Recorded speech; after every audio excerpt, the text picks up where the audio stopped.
끝날에 이르러는 여호와의 전의 산이 산들의 꼭대기에 굳게 서며 작은 산들 위에 뛰어나고 민족들이 그리로 몰려갈 것이라.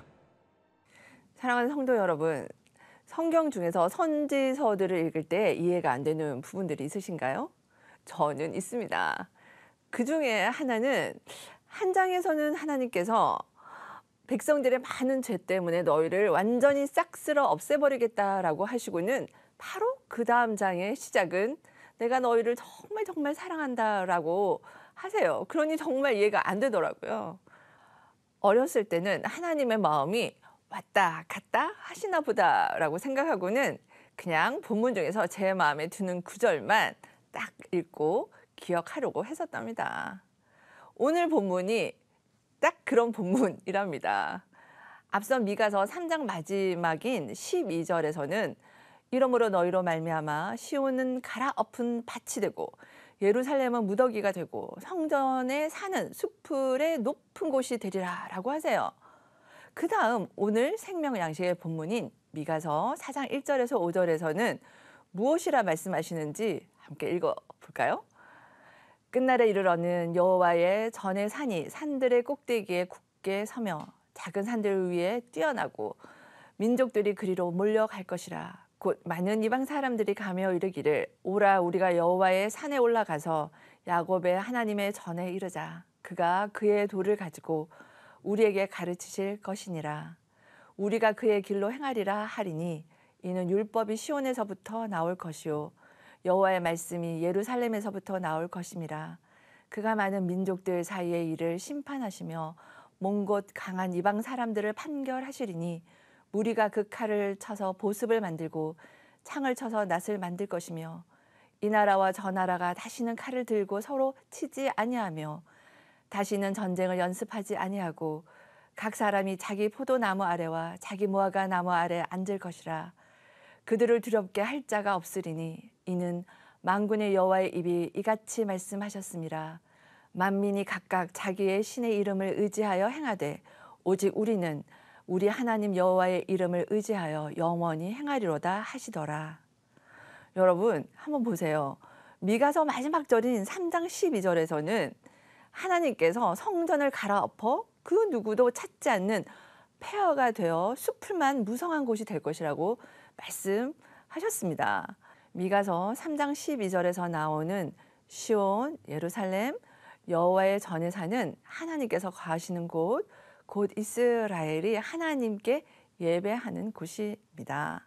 그런데 바로 그 다음 구절인 오늘 본문 4장 1절에서는 여호와의 전이 있는 산 곧 시온이 굳게 서고 모든 것 위에 뛰어나고 민족들이 몰려갈 것이라고 하세요. 하나님의 마음이 왔다 갔다 하시는 것 같다는 생각이 안 드시는지요? 저만 그런가요? 도대체 하나님의 본심은 무엇이란 말씀입니까? 오늘 본문이 회복이라는 하나님의 본심으로 펼쳐집니다. 언제 무엇이 회복된다고 하는 것일까요? 1절 상반절에 끝날 곧 마지막 때에 하나님의 성전의 영광이 회복될 것이라고 하십니다. 구약의 성전은 하나님이 계시는 곳이고 그리고 하나님을 만나는 곳이고 백성들은 내가 하나님의 소속이구나 이것을 알 수 있는 곳이었죠. 그리고 하나님의 백성들이 서로 모여서 예배 공동체를 이루던 곳입니다. 그들이 모여 함께 예배하고 축제하고 섬기고 찬양하고 봉사하는 곳입니다. 미가서 3장 12절에서 그것이 다 갈아엎어졌지만 끝이 아닌 것이죠. 하나님께서 마지막 날에 하나님의 왕되심과 하나님의 백성됨의 존귀함과 진정한 예배가 영광스럽게 회복되는 것을 이루실 것입니다. 뿐만이 아닙니다. 1절 하반절처럼 많은 이방 사람들이 하나님이 영광의 왕이심을 인정하고 민족들이요 거센 물줄기가 흘러가듯이 그렇게 하나님께 나오게 될 것이에요. 아멘 아멘입니다. 이것은 계시록 22장 1절에서 5절에 있는 말씀과도 같습니다. 예수 그리스도를 말미암아 죄로부터 주께로 돌이킬 때에 다시는 저주가 없게 되었습니다. 하나님의 하나님 되심이 세계 가운데 드러나고 하나님의 백성이 하나님의 소속으로 영원히 왕노릇하게 될 것입니다. 그리고 이방인인 그들이 4장 2절에서 이렇게 말합니다. 오라 우리가 여호와의 산에 올라가서 야곱의 하나님의 전에 이르자. 그가 그의 도를 가지고 우리에게 가르치실 것이니라. 우리가 그의 길로 행하리라 하리니 이는 율법이 시온에서부터 나올 것이요 여호와의 말씀이 예루살렘에서부터 나올 것임이라. 할렐루야. 이방 나라들이 나와서 이렇게 외친다면 주의 백성인 우리는 당연히 여호와의 산, 곧 예배의 자리로 나가야 하겠죠. 그렇습니다. 우리가 참으로 힘든 시기를 지나고 있습니다. 예배 공동체가 모이기 어려웠고 개척교회들은 견디기 어려워 문을 닫을 수밖에 없는 기막힌 일들을 경험하고 있죠. 정말 외롭고 힘겨운 시간들이었습니다. 그러나 오늘 말씀이 오라 우리가 여호와의 산에 오르자라고 사랑하는 성도님들을 권합니다.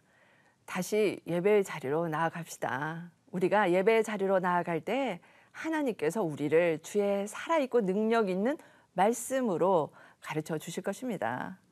예배가 회복될 때 4장 3절의 말씀처럼 전쟁이 그치게 됩니다. 예배가 회복될 때 4장 4절의 말씀처럼 삶의 풍성함도 회복이 됩니다. 하나님께서는 말씀하신 것을 꼭 지키십니다. 우리는 이 말씀을 믿으십니까? 아멘입니다. 영적 부흥은 예배의 회복으로부터 시작이 됩니다. 예배가 회복될 때 우리의 삶이 회복되는 것이죠. 우리의 가족이 살아납니다. 그리고 이 민족이 주께로 힘찬 물줄기처럼 나오게 될 것입니다. 우리로 하여금 마지막 때를 믿음의 눈으로 보고 소망하라고 하세요. 힘든 시기를 지나는 우리가 함께 미가서 4장 5절의 말씀을 선포합시다. 만민이 각각 자기의 신의 이름을 의지하여 행하되 오직 우리는 우리 하나님 여호와의 이름을 의지하여 영원히 행하리로다. 아멘. 한 번 더 믿음의 고백을 드릴까요? 만민이 각각 자기의 신의 이름을 의지하여 행하되 오직 우리는 우리 하나님 여호와의 이름을 의지하여 영원히 행하리로다. 아멘. 세상 다른 것 의지하지 않고 오늘 주 예수 그리스도의 이름만을 의지하며 승리하는 하루가 되시기를 기도합니다.